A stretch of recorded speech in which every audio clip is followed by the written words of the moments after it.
Well, hello, and welcome to the 20th chapter in the Life Divine, Book 2.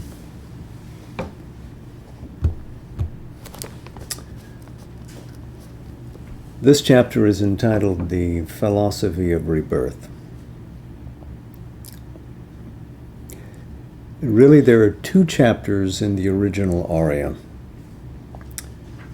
Chapter 44, Rebirth, and chapter 46, well, really it was 45, but it got misnumbered, called The Philosophy of Rebirth, which have been combined here into one. They appeared in May and June of 1918.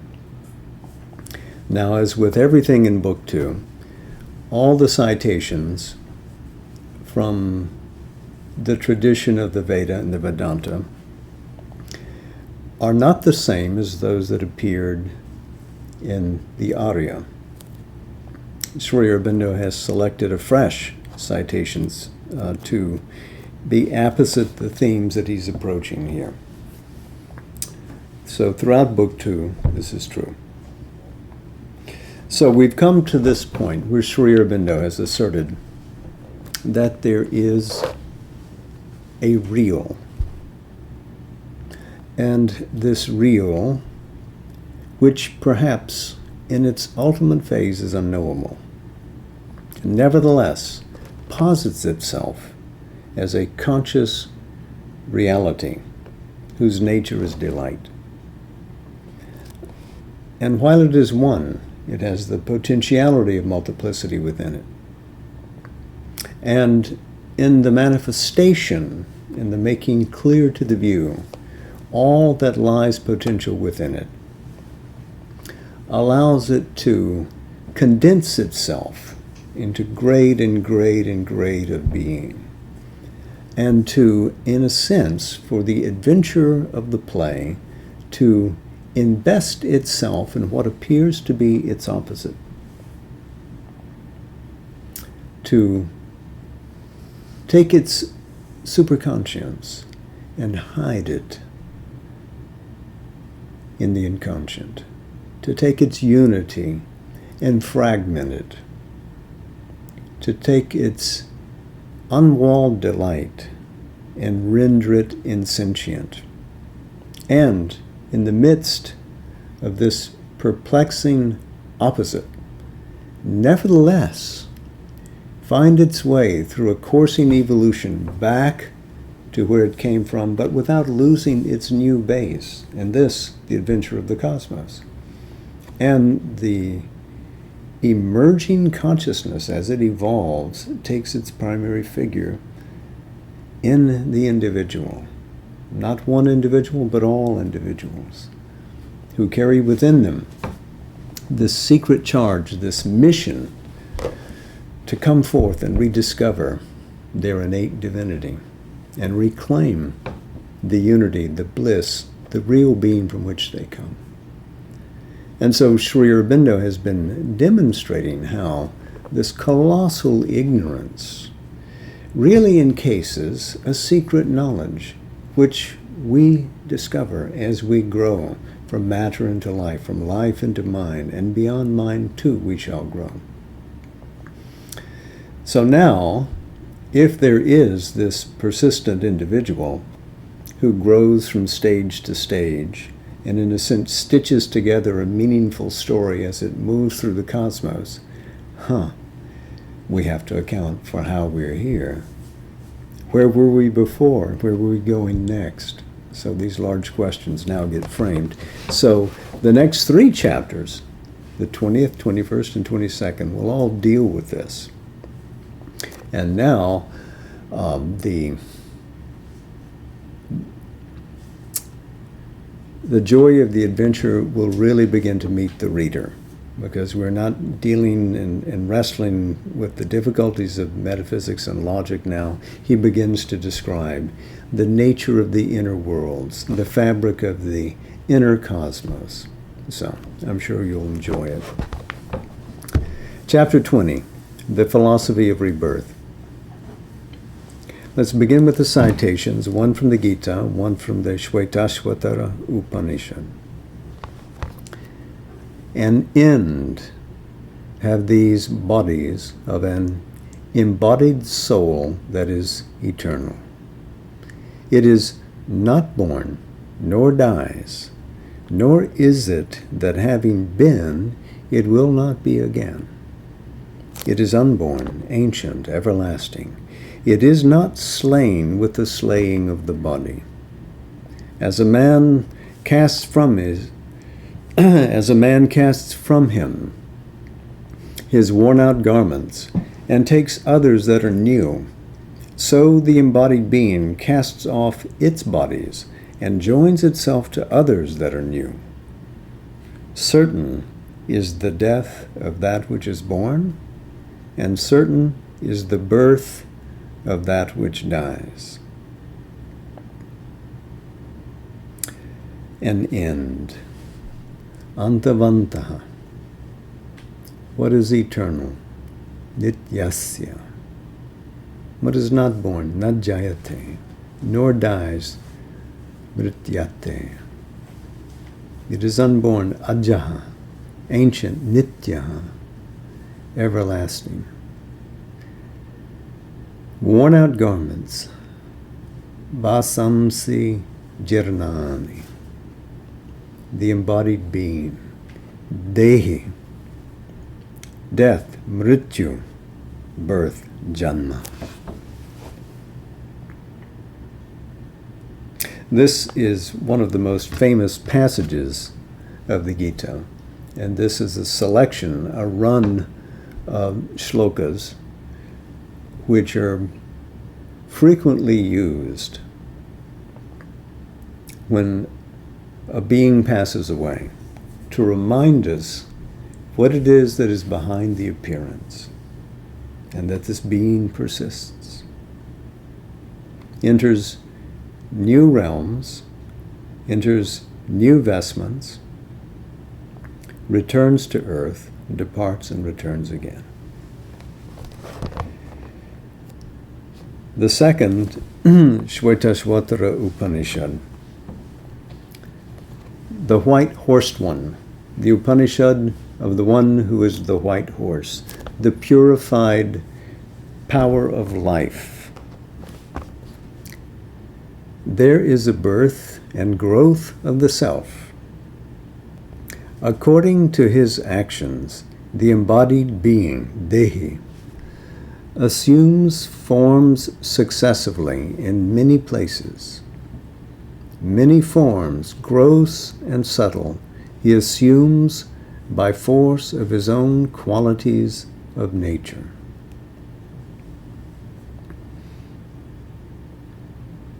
Assumes forms, staneshu rupani.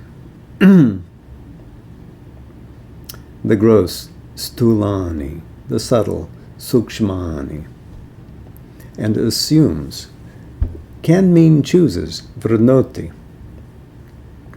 by force of his own qualities of nature, svagunai. Well, the Shvetashvatara is a late theistic Upanishad. I think we can begin.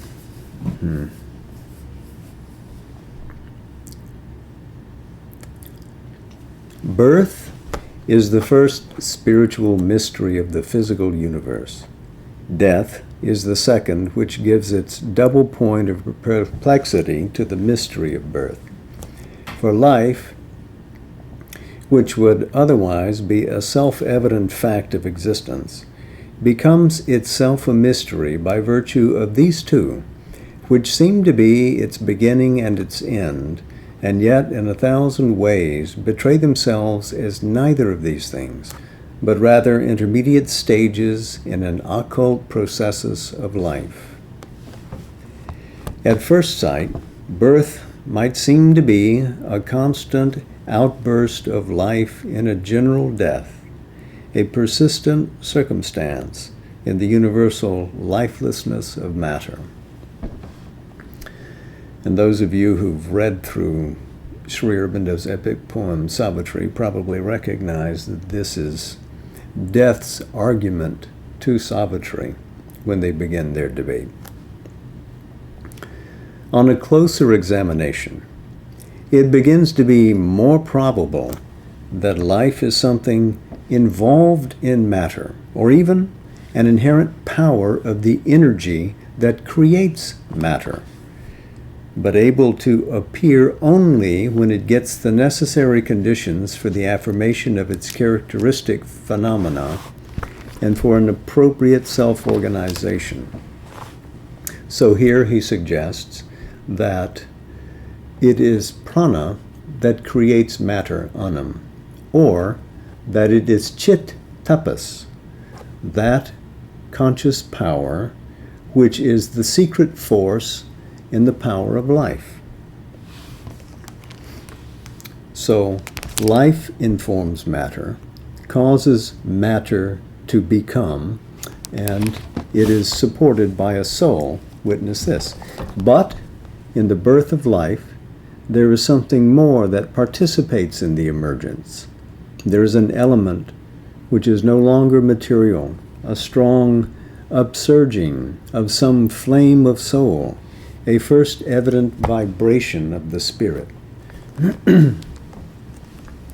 All the known circumstances and results of birth presuppose an unknown before, and there is a suggestion of universality, a will of persistence of life, an inconclusiveness in death which seem to point to an unknown hereafter. What were we before birth, and what are we after death, are the questions, the answer of the one depending upon that of the other, which the intellect of man has to put itself from the beginning without even now resting in any final solution. The intellect, indeed, can hardly give the final answer, for that must be in its very nature. For that must, in its very nature,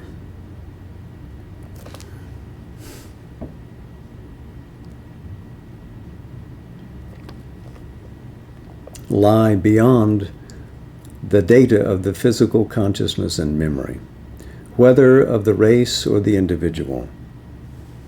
Yet these are the sole data which the intellect is in the habit of consulting with something like confidence.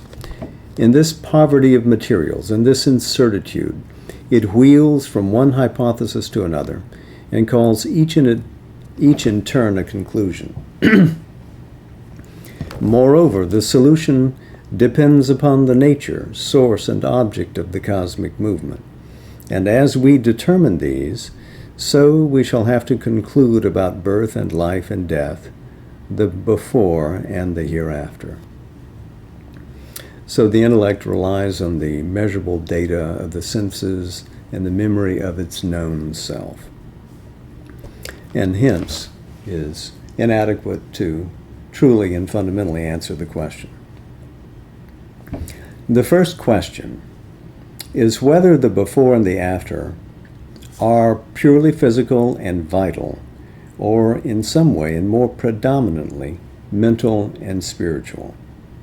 So is it outward and energetic, or is it psychological and inside us? If matter were the principle of the universe, as the materialist alleges, if the truth of things were to be found in the first formula arrived at by Bhrigu, son of Varuna, when he meditated upon the eternal Brahman, matter is the eternal, for from matter all beings are born, and by matter all beings exist, and to matter all beings depart and return, then no farther questioning would be possible. This is from the Taittiriya Upanishad, in the 3rd chapter, the opening verses. We know the story about Bhrigu, the young man, taking the lessons of his father Varuna to heart, and he's led from stage to stage. We won't go through the entire story now, but it's a lovely story. The before of our bodies would be a gathering of their constituents out of various physical elements through the instrumentality of the seed and food, and under the influence perhaps of occult, but always material energies. And the before of our conscious being, a preparation by heredity or by some other physically vital or physically mental operation in universal matter, specializing its action in building the individual through the bodies of our parents, through seed and gene and chromosome. So, interestingly here, the before of our bodies, the before of our conscious being, there correlates in Indian philosophy are name and form, the form being the outer, and the name substantiating the inner truth of the form. The after of the body, he writes, would be a dissolution into the material elements, and the after of the conscious being, a relapse into matter with some survival of the effects of its activity in the general mind and life of humanity. This last, quite illusory survival would be our only chance of immortality. This is the modern sense, this is the modern view in scientific terms.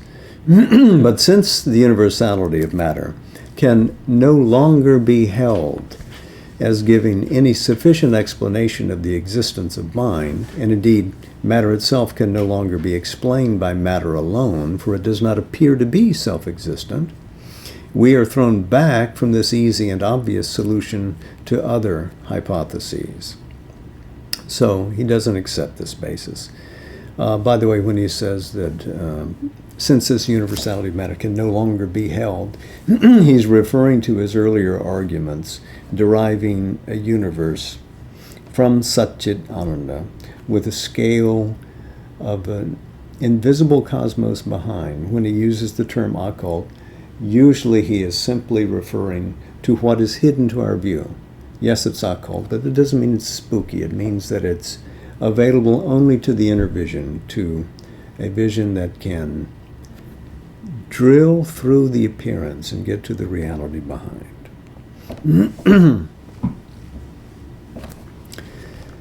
So, some of these other hypotheses now.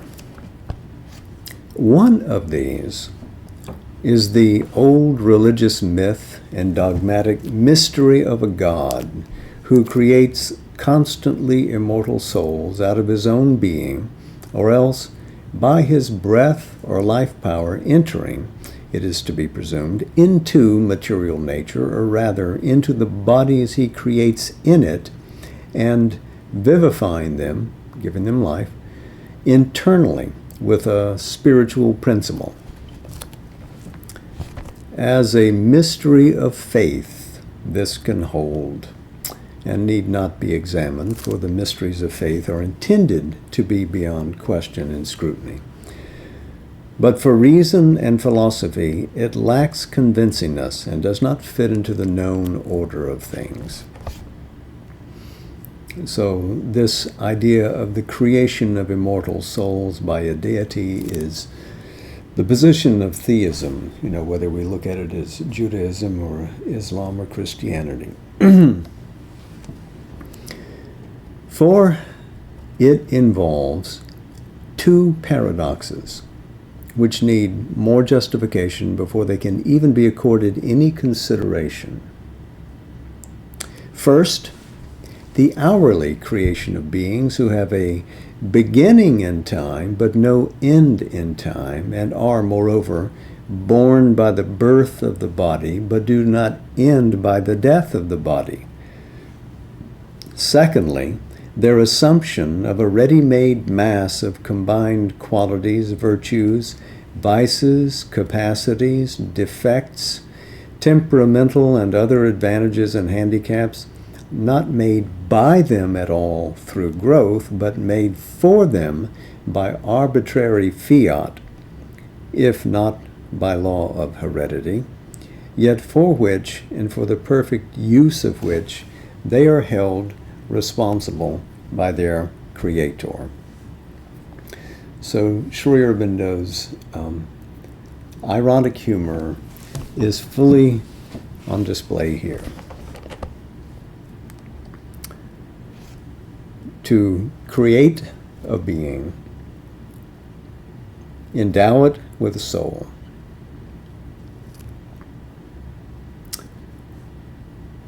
and it goes on perpetually after that, or perhaps not. To allow this being to come into existence, but not through its own resources, its own energies, its own explorations, not through its own exercise to develop any of its capacities, but to receive good or ill, whatever you put upon him, and then if he doesn't behave well, you smite him. Sri Aurobindo's having fun with this. We may maintain, provisionally at least, certain things as legitimate presumptions of the philosophic reason, and fairly throw the burden of disproving them on their denier. Among these postulates is the principle that that which has no end must necessarily have had no beginning. All that begins or is created has an end by cessation of the process that created and maintains it, or the dissolution of the materials of which it is compounded, or the end of the function for which it came into being.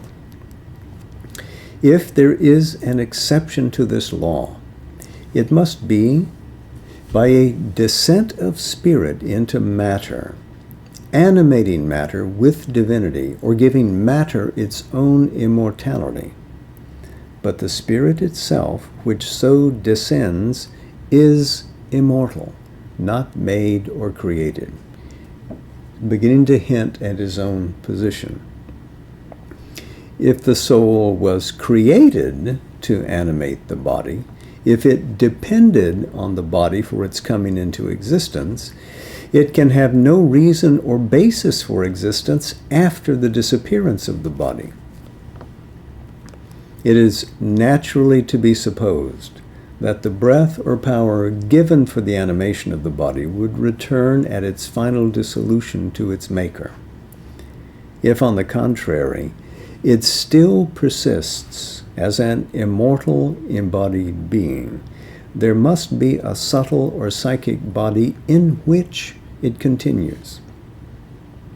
And it is fairly certain that this psychic body and its inhabitant must be pre-existent to the material vehicle. It is irrational to suppose that they were created originally to inhabit that brief and perishable form. An immortal being cannot be the outcome of so ephemeral an incident in creation. If the soul remains, but in a disembodied condition, then it can have had no original dependence on a body for its existence. It must have subsisted as an unembodied spirit before birth, even as it persists in its disembodied spiritual entity after death. Now, he has as good as said this in earlier chapters. The individual is a true expression of a cosmic being, and both are aspects of determinative being imposed in time and space by a transcendence. The individual carries that transcendence always within it. The universe is likewise cognate with what exists beyond time. It stretches the eternity beyond time into sempiternity in time. So the soul, at its core, is immortal and does, in Sri Aurobindo's estimation, descend through birth into time and space, occupying a body for purposes of growth and delight. Again, we can assume that where we see in time a certain stage of development, there must have been a past to that development.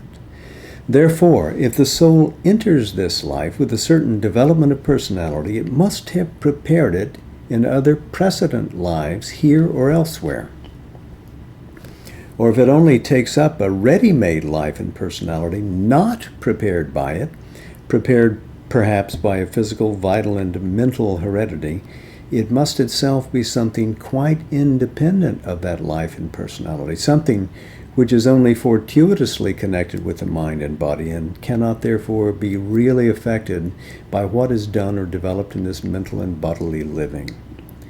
If the soul is real and immortal, not a constructed being or figure of being, it must also be eternal, beginningless in the past, even as endless in the future.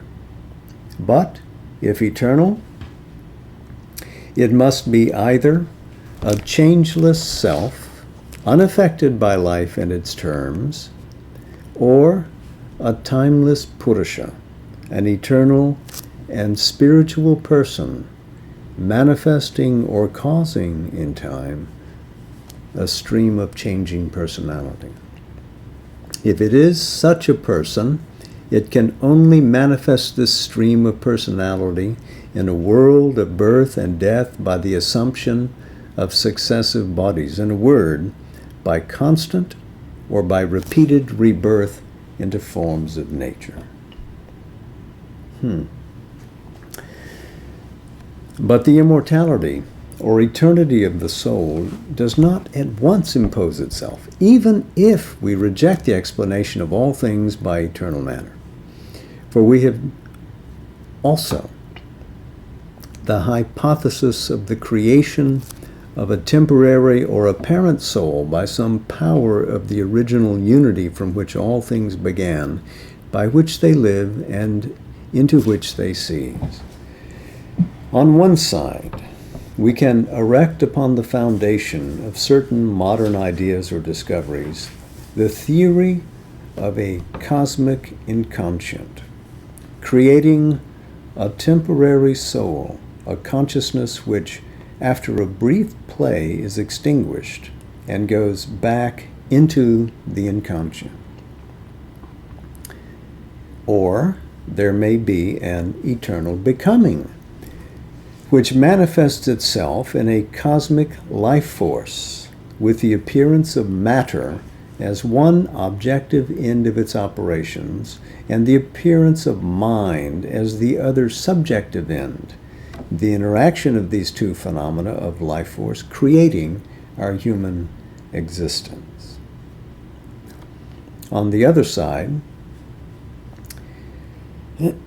we have the old theory of a soul existing superconscient, an eternal, unmodifiable being, which admits or creates by Maya an illusion of individual soul life in this world of phenomenal mind and matter, both of them ultimately unreal, even if they have or assume a temporary and phenomenal reality, since one unmodifiable and eternal self or spirit is the only entity.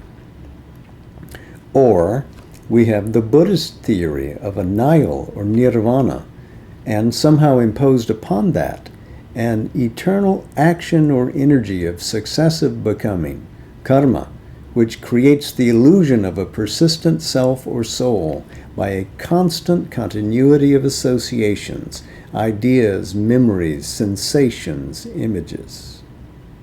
In their effect upon the life problem, all these three explanations are practically one. For even the superconscient is, for the purposes of the universal action, an equivalent of the inconscient, It can be aware only of its own unmodifiable self-existence. The creation of a world of individual beings by Maya is an imposition on this self-existence. It takes place, perhaps, in a sort of self-absorbed sleep of consciousness, sushupti, out of which yet all active consciousness and modification of phenomenal becoming emerge. Just as in the modern theory, our consciousness is an impermanent development out of the inconscient. In all three theories, the apparent soul or spiritual individuality of the creature is not immortal in the sense of eternity, but has a beginning and an end in time, is a creation by Maya or by nature force or cosmic action out of the inconscient or superconscient, and is, therefore, impermanent in its existence. In all three, rebirth is either unnecessary or else illusory. It is either the prolongation by repetition of an illusion, or it is an additional revolving wheel among the many wheels of the complex machinery of the becoming, or it is excluded, since a single birth is all that can be asked for by a conscious being fortuitously engendered as part of an inconscient creation.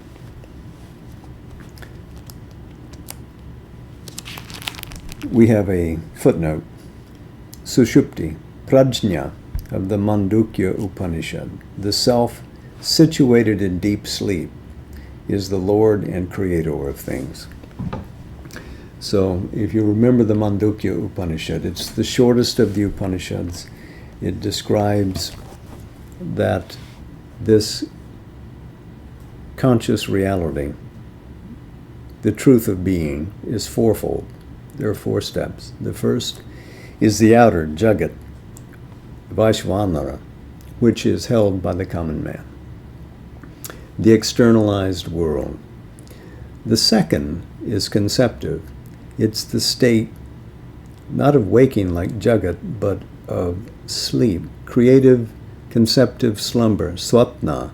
This is the state of the Taijasa, the brilliant. The third state is state of prajna. This is that great consciousness which is absorbed in the unity of its own being. There is no other within it. It is one and soul. This is the state of deep sleep, sushupti, dreamless sleep, by comparison with our models of psychology. Waking, dreaming, sleeping. But there is a fourth state, chaturtam, which is that supreme state, which is transcendent and inclusive of all three, which is not contained. And these 3 states plus the fourth are the symbol of Om. The outer is the A. The inner conceptive dream is the U. That transcendent, unified state of being without a perturbation in its consciousness. That's the third state, the M.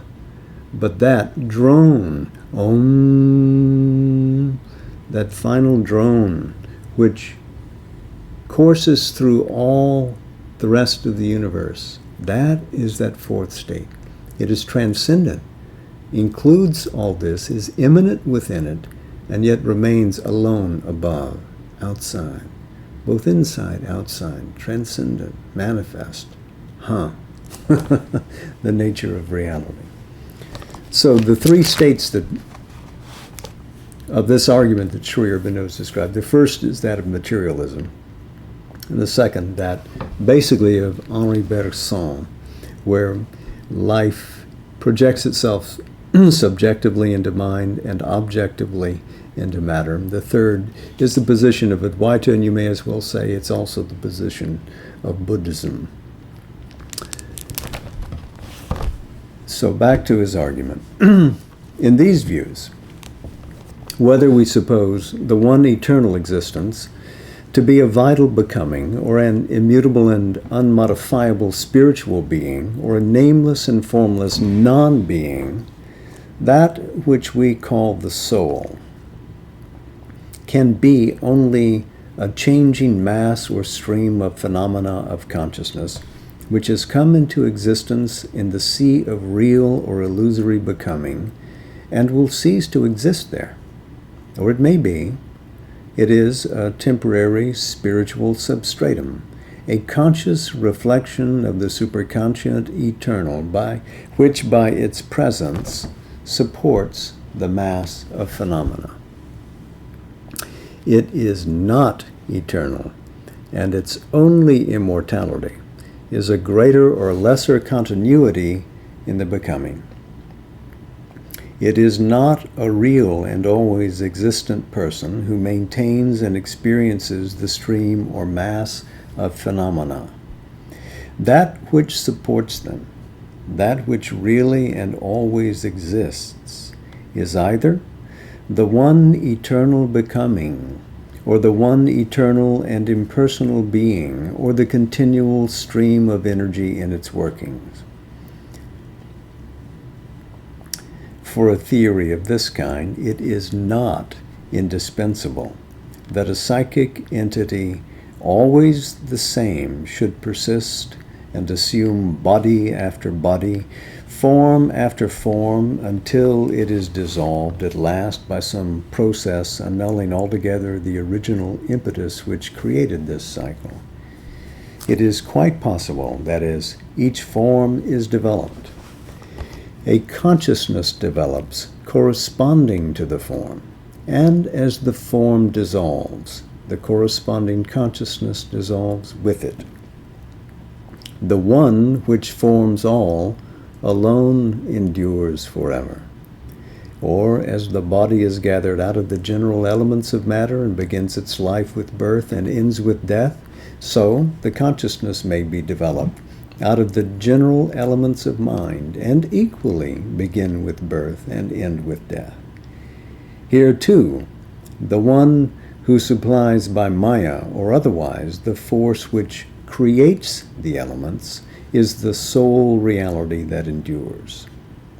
In none of these theories of existence is rebirth an absolute necessity or an inevitable result of the theory. And again, we have a footnote. In the Buddhist theory, rebirth is imperative because karma compels it. Not a soul, but karma is the link of an apparently continuing consciousness, for the consciousness changes from moment to moment. There is this apparent continuity of consciousness, but there is no real immortal soul taking birth and passing through the death of the body to be reborn in another body. Well, we're on page 777. I think we'll pause there. These are not adequate postulates to Sri Aurobindo's view, and he will treat them accordingly. We'll see in our next going forth.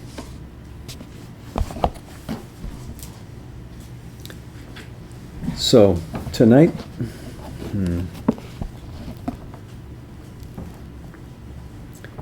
we're going to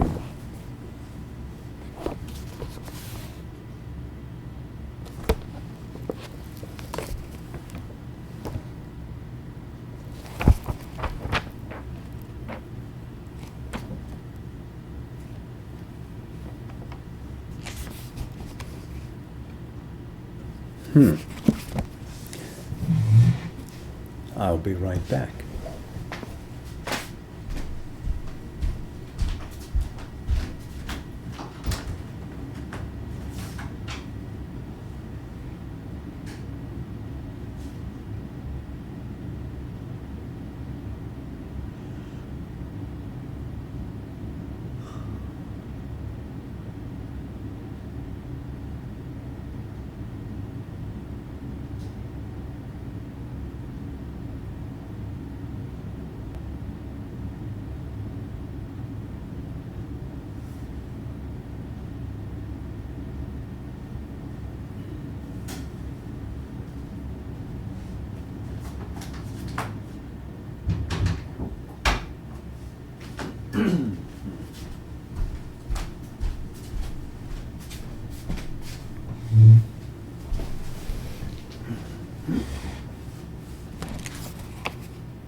So tonight we're going to read from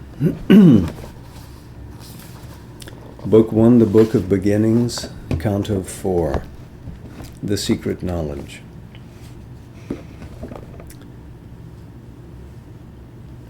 On a height he stood that looked towards greater heights. Our early approaches to the infinite, our sunrise splendors on a marvelous verge, while lingers yet unseen the glorious sun. What now we see is a shadow of what must come. The earth's uplook to a remote unknown is a preface only of the epic climb of human soul from its flat earthly state to the discovery of a greater self and the far gleam of an eternal light. This world is a beginning and a base where life and mind erect their structured dreams. An unborn power must build reality. A death-bound littleness is not all we are. Immortal, our forgotten vastnesses await discovery in our summit selves. Unmeasured breadths and depths of being are ours, akin to the ineffable secrecy, mystic, eternal in unrealized time. Neighbors of heaven are nature's altitudes. To these high-peaked dominions, sealed to our search, too far from surface nature's postal routes, too lofty for our mortal lives to breathe, deep in us a forgotten kinship points, and a faint voice of ecstasy and prayer calls to those lucent, lost immensities.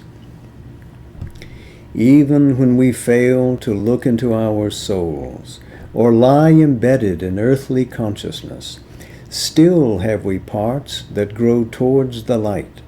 Yet are there luminous tracts and heavens serene, and Eldorados of splendor and ecstasy, and temples to the Godhead none can see. A shapeless memory lingers in us still, and sometimes, when our sight is turned within, earth's ignorant veil is lifted from our eyes. There is a short, miraculous escape. This narrow fringe of clamped experience we leave behind, meted to us as life. Our little walks, our insufficient reach. Our souls can visit in great lonely hours still regions of imperishable light, all-seeing eagle peaks of silent power, and moon-flame oceans of swift, fathomless bliss, and calm immensities of spirit space. In the unfolding process of the self, sometimes the inexpressible mystery elects a human vessel of descent. A breath comes down from a supernal air, a presence is born, a guiding light awakes, a stillness falls upon the instruments. Fixed, motionless like a marble monument, stone calm, the body is a pedestal supporting a figure of eternal peace. Or a revealing force sweeps blazing in.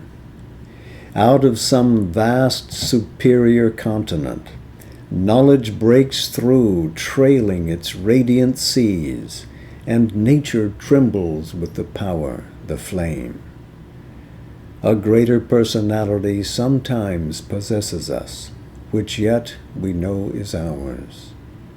Or we adore the master of our souls.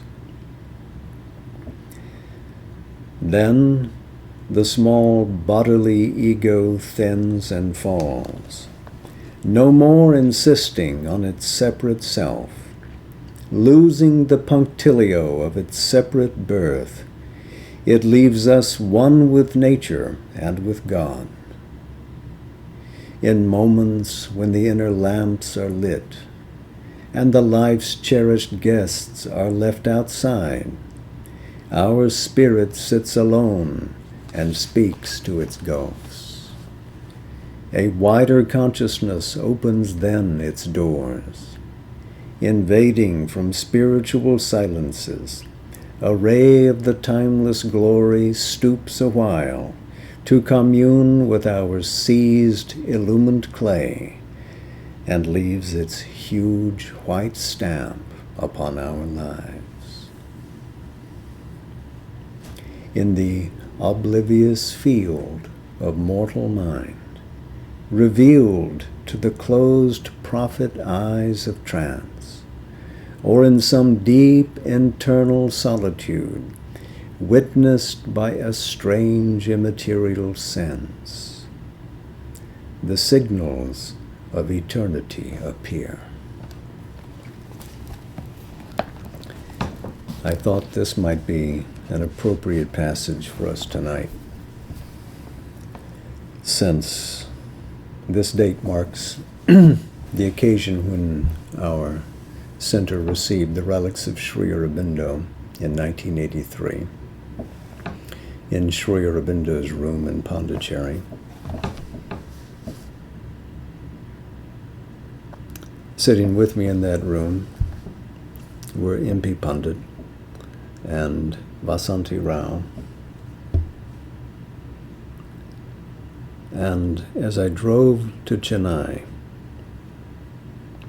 Vasanti Rao, my dear friend, my colleague, my sister, in many ways, my mentor and guru, accompanied me, and her sweet presence made a departure from India, which otherwise would pinch, seem pleasant. She sits in Pondicherry, I sit in Pensacola. We remain united. These things we speak about, the eternity of spirit, the placedness of the soul, are true. We don't occupy the body. The body sits in us. We are larger than the form through which we express ourselves. Anyway, Sri Aurobindo's relics are here in Pensacola, and we are grateful to have their presence because they initiate waves of inner exploration in us and call us to greater heights, push us beyond our known preserves.